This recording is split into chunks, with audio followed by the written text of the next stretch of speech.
Hi everyone, this is Darren from SimNation. Just continuing the basics video for Draft Day Sports Pro Football 2025. This does have kind of an online league slant to it because up in front of you is WWPF, which is SimNation's oldest, may actually be one of the oldest leagues around.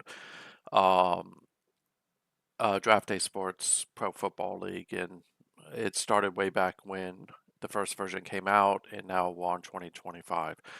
Uh, so we talked about staff last video, and the importance of staff. I'm going to talk about rosters now. So, um, one thing about this game is there's a lot of different ways to play it. You can let your coaches manage your game plan. You can manage it yourself. You can kind of do a hybrid type approach. There's no one way to win. Now, I will say my experience in online leagues is the coaches that customize their team the most are generally the ones that win. If you look at Peter or you look at Invisible Witness, and these are just people in WWPF, Spoof when he was Hill, Frankie, if I go way back when to people like Doc, up in Noah, um, and like Grasshopper and people like that, they they didn't let the coaches really do much. They really were the ones who built the playbooks. They controlled the strategy, and as a result, they won. Even myself, I don't really let my coaches do much, just because I've found over the years that uh, I do much better than they do. Now, again, there's a time commitment there, and just candidly, people play games for different reasons. I hope that they play mostly just for fun. But also, most people have lives, and this is a video game, so don't feel guilted into having to spend time that you don't have. So, hopefully, this video will help you a little bit with playing the game the way you want to play it and getting out of it what you want to get out of it. But roster is a very important part of the game. And if you don't understand the players, the point system, and things like that, um, it can make it really frustrating where you think that you have a team of 99 overall, but you're getting trounced by teams that have 70 or 60 overalls. And not understanding that while overall is an indication of how good a player could be, it's not an indication of how good a player will be or how well they will play because overall is an aggregated system, as opposed to knowing things like that for wide receivers that speed matters, agility matters, hands matter, and things like that. So I'll walk through that and hopefully this will help. This may be a little bit longer than I want it to be. I'm not going to make 15 minutes on this video. I'll tell you that right now. Um, so in the roster system, and we'll go there now. I'm going to start by saying that when you build a team, you should have a vision in mind for what you want that team to do. Because how you fill out your roster will be entirely built on what system you intend to run. So if you intend to use your staff, look at James Nugent real quick. James likes a pass heavy vertical. I'll talk about vertical in the strategy one. Vertical largely means shotgun, or plays that are going to go. You're running like four wide receiver sets. There are some exceptions to that rule. Spread is generally a five wide receiver, no backfield, or it is a spread. Um, and then, of course, like power rushings or like jumbo packages with two tight ends. Run smash mouth is more I formation. Balance is a little bit more like pro set. So just keep that in the back of your mind as we go through this. Um, so if you're going to do this, you'd say, okay, pass heavy means I need to have good wide receivers. And for vertical, generally, a good wide receiver is someone who has speed in hands. Agility matters too. I'm going to put some links in this video that will point you to Wolverine Studios. They do have user guides that actually explain what each rating does. So to try to keep this shorter, I'm not going to read that to you, because otherwise this video will go on forever. And then if you look at this on a defensive side, he likes a 4-3. So what that means is you need defensive tackles who generally are going to be strong and have the ability to either be agile, have a little bit of speed, and be able to tackle. And then you need defensive ends who are able to either bull rush, meaning they have strength, or speed rush, meaning they have speed. And then you're going to have a middle linebacker who can essentially tackle, ideally a thumple. And then probably your two outside linebackers are speed guys because they're either going to speed rush or they're going to play coverage. You see this. He prefers mixing up coverage. Um, and in this case, if I was letting him run my playbook, the defensive line would really need to have strength and tackling because his focus is going to be largely on the defensive line, holding up the line and getting tackles. And then, of course, in the backfield, I'm going to need to have speed and probably agility to compensate for the fact that anytime you run a 4-3, and a lot of the emphasis is on stopping the run, you're going to have people who can play coverage. And those are traditionally the things that play that out. So that's how I would play it if it was him with building my roster, is thinking about is I'm going to need a quarterback who has an arm, and I'll explain the difference between arm and accuracy in a second. Um, I'm going to need a quarterback who has intelligence. My backs are going to need to have some form of run pass blocking because they're likely going to stay in or they're going to go out, which means they need speed in hands. And then, of course, I will need to have wide receivers who have speed in hands. And tight end probably should have speed in hands as well. So a lot of the focus is going to be on throwing the ball. So let's just keep this in the back of our mind and I'll walk through the roster. So I will state, first of all, Pittsburgh is not built on Nugent's idea of an offense. Pittsburgh is built on a balanced pro set hybrid type offense. Defense, it's a 4-3 hybrid, but keep that in the back of your mind because I do play a lot of nickel and I do play a lot of dime to offset some of the pass happy people in this league. Um, but my bread and butter was a 4-3. The difference between a 4-3-3-4 I'll talk about in the strategy video because if you understand the difference between the two, you can pick the right one for you. But let's walk through these things real quick. So strength is predominantly something that you want to have on the lines, so defense and offense. It is important if you're going to run inside for a running back to have it. You typically want a blocking fullback to have strength. Um, and you typically would want to have linebackers have at least a certain amount of strength because if they're going to have to penetrate and rush or they're going to have to play run defense, strength matters in run defense more than in pass defense, unless you're bull rushing. If you're bull rushing, then your defensive ends need to have strength.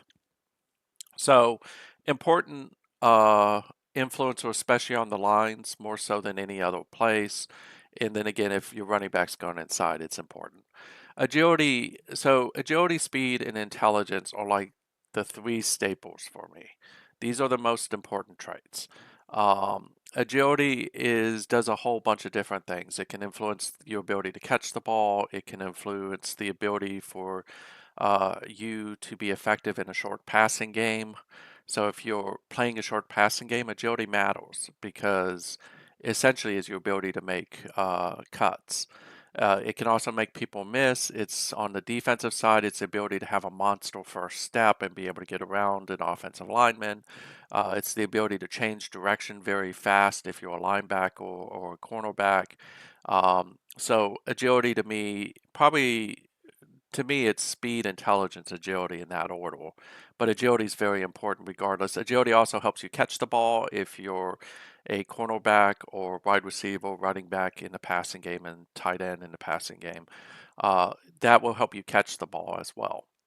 Uh, Now, arm inaccuracy. There's a lot of people who mistake this, and I come from a ball bound background, so this isn't foreign to me because in ball bound you had touch, accuracy, and arm.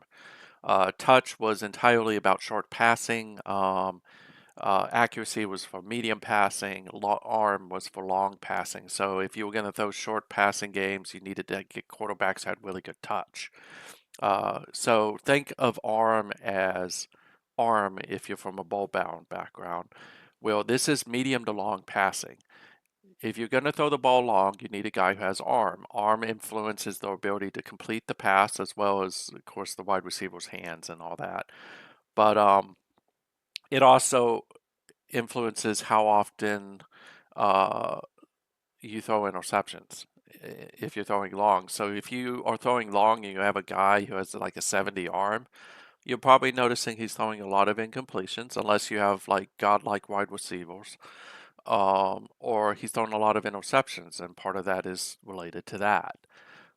Inter Accuracy is for short to medium passing. So if you're going to throw the ball short and you have wide receivers have really good agility, I would argue you need to have speed on all wide receivers, but you have agility and speed. What that means is you'll see a lot of completions, you'll see less interceptions. So just remember, arm is medium to long, accuracy is short to medium. And when you build your system, like West Coast offenses are predominantly short passing or short to medium. So if you're going to run West Coast offense and your coach likes West Coast, you want to get a quarterback who has accuracy. If you're going to play vertical, those traditionally are medium to long, you're going to want to have a quarterback who has arm. Uh, and we'll keep moving on. So intelligence, to me, it's right up there with speed. It's important because intelligence is general field awareness and your ability to know what to do. So the difference between intelligence and skills is intelligence gives a lot more modifier positively if you have higher intelligence than skill will. Skills and influence or intelligence is a primary modifier. So I like having people who have intelligence. One of the reasons why Pittsburgh does so well is I go out and find people who are smart. And what I find is that they generally play better. In the college game, if you want to talk about the success of Maryland, a lot of it has to do is I recruit people with intelligence. Again, it means that they know if you're a quarterback, when to throw the ball, when not, how to avoid a blitz. For running backs, it's the ability to be able to spot holes and get through them.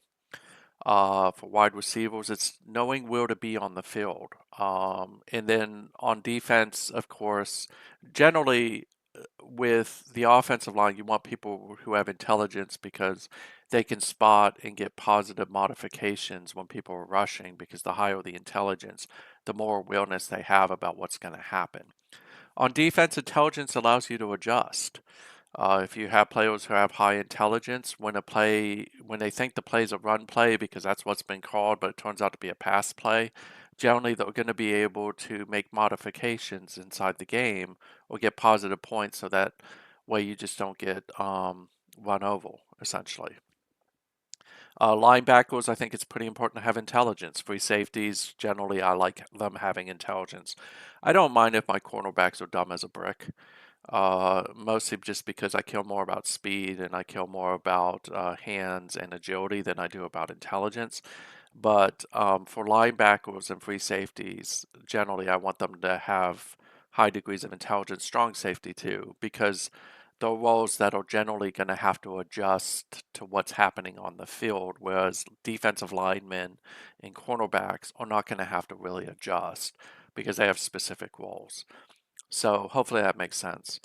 Tackling is what it says it is. It's the ability to bring somebody down. So the higher the tackling, the better. Um, Hands, again, this largely is for catching the ball or holding on to the ball. So the higher the hands, the better ability for you to catch it. Excuse me. The higher the hands, the better you hold on to the ball when you get hit.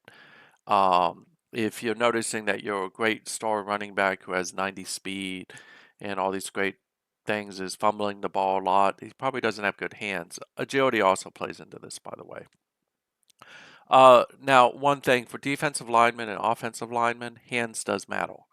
For defensive linemen, it's the ability to use their hands to get an effective pass rush. They get positive modifier based on that. For especially in pass blocking, probably more so than anywhere else, hands matter within that because it gives positive modifier for a offensive lineman as well. Speed is universal. It's how fast you get to where you're going. Generally, for offensive linemen, I would say speed matters if you're doing outside running more so than inside running, where agility matters more. But if you're going to do a lot of pulls, a lot of off sweeps, stretches, sprints, you probably want to have offensive linemen who have speed. Again, it's the ability to get from point A to point B. Pass blocking, run blocking, these are just modifications based for linemen. The higher the value, of course, the better they block. Same thing with kick distance and accuracy. The higher the value, the farther they can kick it. The higher the value, the more accurate they kick it. Kick accuracy for punters is the higher the kick accuracy, the better they do with punting inside the 20. Endurance is not only how long can they stay on the field, but it's also how can they mitigate injury. So if you have someone who has low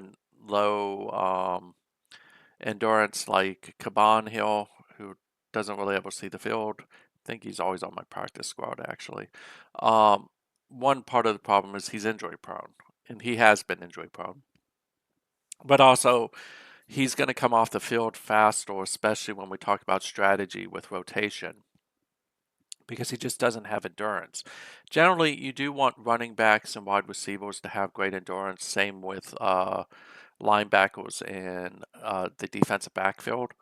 So like Lackey doesn't get hurt very often, and he can stay in the game, and he doesn't get negative points. Now, endurance really matters at the end of the half. So if you notice that you're like killing it in the first and third quarter, and then you're losing the game in the fourth, because the other team's just starting to run over your defense, you might want to look at your endurance. We talked about skill. Skill is an influencer, but skill also determines how many penalties you get. If you have a guy who, I don't think I really do, but it's probably more, well, we'll talk about Little John. Well, Little John's never really seen the field, but Little John also is a converted running back. He comes from Louisiana Monroe. Skelto, who took him from running back to cornerback. That's common in the SNCFL that feeds this league.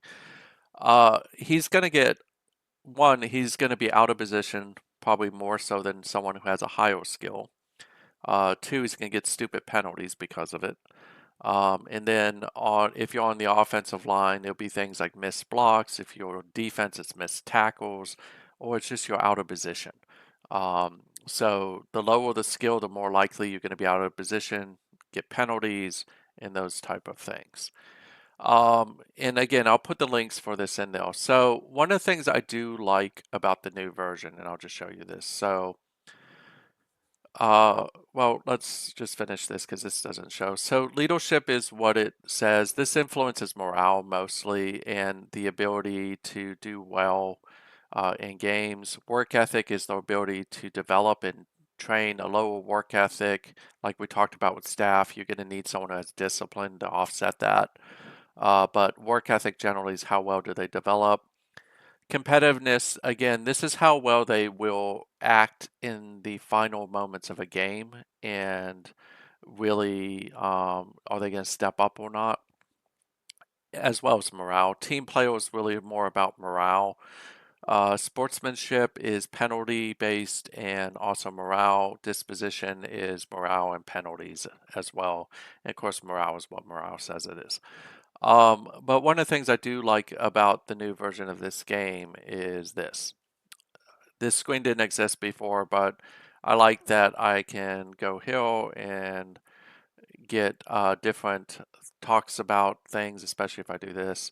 But I just like the way this looks out. Now, there are flags and traits. Some of these make sense, some of them don't. Some of them don't do anything. They're just purely there for letting you know that this guy was the last guy picked, this guy was the first pick, this guy is he operates best in a slot position, things like that. Some of them actually do something like a natural talent, raw talent.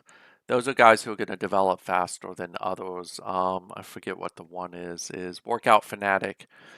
All those will influence positive development.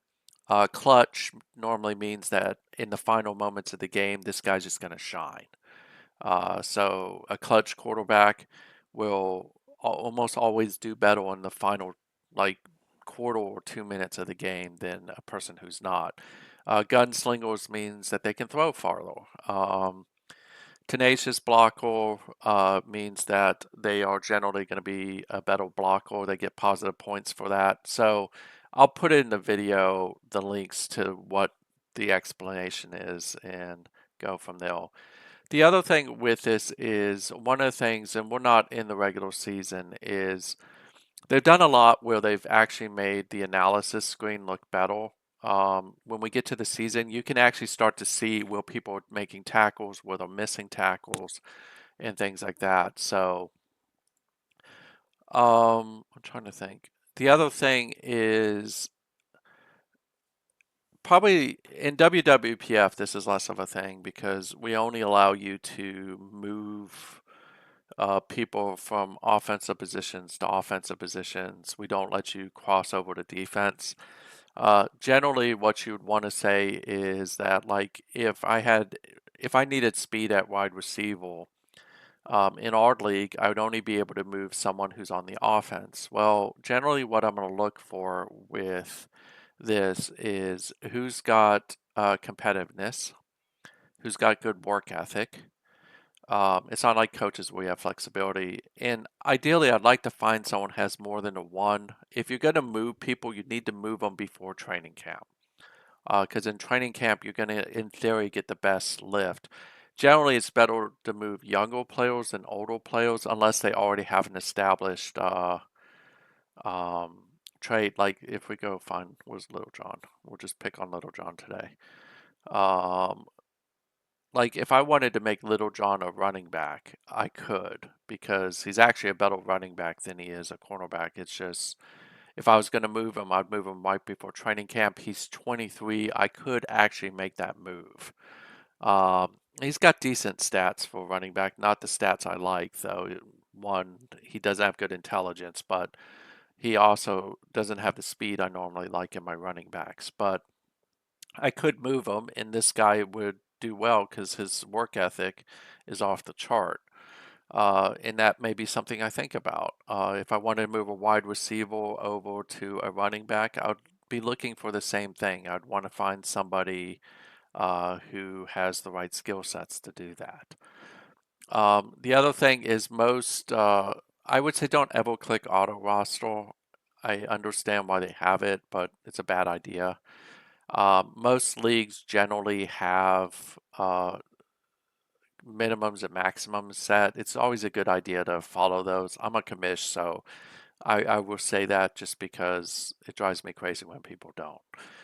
Um, the other thing is a lot of questions around overall. As you can see, so Pierce is a pretty good quarterback. Um, well, actually, Pierce is probably a bad example. Let's look at, where is he? I'm not going to choose, well, let's look at Burke, right? So Burke, in theory, is not going to be a really great cornerback, sorry, because he only has an 80. But he's actually one of the best cornerbacks in the league because he has 88 agility, 99 speed, 63 hands. Now, this has always been a problem. It was a problem when he was at Maryland too. But he plays much better than his overall. If you just focus on overall, you're going to miss the players who are actually going to help you win. So very, very important. Don't focus on overall. Overall really matters most when you're trying to sign somebody.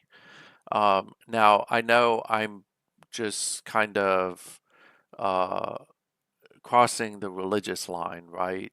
Because a lot of people be like, nah, you're full of shit. Overall matters more than all that other stuff. Well, my track record would say otherwise.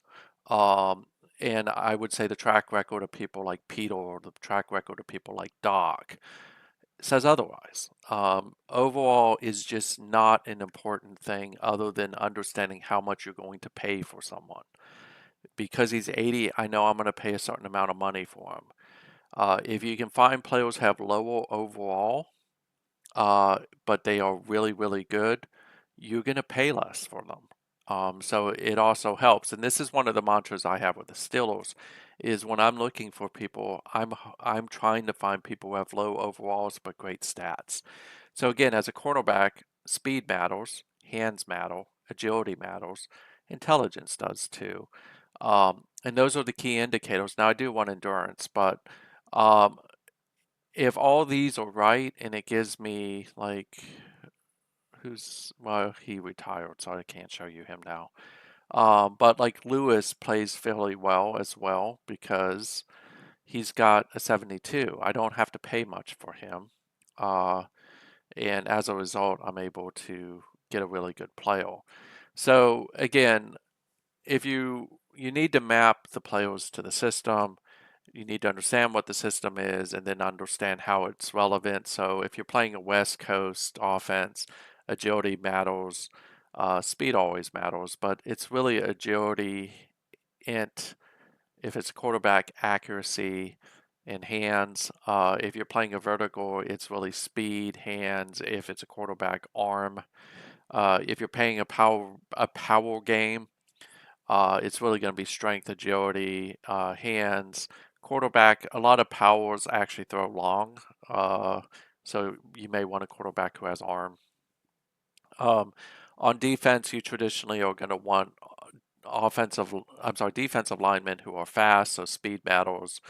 Your defensive tackles can act as a nose tackle most of the time, so you want him to be strong.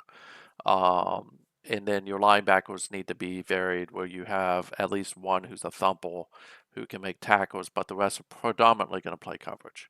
And then, of course, speed matters more in the defensive backfield, but so does intelligence. So just keep that in the back of your mind. If you're playing a 4-3, you have more wiggle room. So your defensive tackles typically are going to be stronger. Your defensive ends are typically going to be faster. Your middle linebacker is going to typically be strong, but have good tackling skills. Your two outside linebackers are traditionally going to be speed guys who can play in coverage. 5-2, something similar to that, like the 4-3, where your interior guys are more strong, your exterior guys are fast. And then, of course, when you play 3-3-5s and stuff like that, it follows the same model as like a 4-3 or 3-4. So hopefully this helps. The next video will focus on strategy. I don't want to go too into this. One thing I will say is just when you're trying to re-sign people, um, just generally make sure you understand what your general manager has. I am a guy who, I might as well show you this because I think we're on free agency anyways. When you're trying to sign someone during free agency, one of the things that I will say is it's always good to know who's going after who. Um, like that makes sense. But you when you go after someone, if you're going after like a CPU, someone that you're competing against a CPU is, they're going to break the bank on the guy. You're not going to be able to lowball that guy. But if you're going against another human and you know your league opponents, like Peter's cheap like I am, but he at least does pay players better than I do. Invisible is relatively cheap as well. But I'm pretty renowned for not paying people a lot of money because I just don't want to. No, really no different than the Steelers in real life. But what I would often do is I will lowball people. Like if I wanted to go after Lee, I would say the Rams are offering a lot more. I'm just gonna get rid of the offer because I'm not willing to pay him what they're gonna pay him, and they I think have more money than I do. But generally, based on my offense, I would look here and see who's who. That guy's really good, actually. How old is he? He's 29. I will say in most leagues, there's this concept of regression, age regression, and it's in our league. Well, once you hit 29, 30, you start to regress, unless you have a high work ethic and stuff like that. So, I generally shy away from free agency, getting people who are above the age of 30. There are notable exceptions I've made. Like I think Lentz is getting up there in age as well. Lentz, the joke with Lentz is I pretty much bring him back every single season as a backup running back to Lackey, just because I can normally get him for really little money, and I try to get him right before the training camp when he would get nerfed in theory. And like if we look at him, he says 7.2 million. I probably could get him for 2 million. Just because one, I have a good general manager who's good at negotiation, and two, I know that there's not a huge demand for him. So that's it for roster. Hopefully you like this video. If I'm going to do strategy next, strategy will be broken out into probably 4 or 5 videos. Where I'll talk about the basics of what all the stuff in the strategy screen means, but then I'm really going to focus more on strategy itself, or how do you build like a this style of offense, that style of offense, or this style of defense, that style of defense. Have a great day, and if there's anything in particular you want me to cover, just let me know.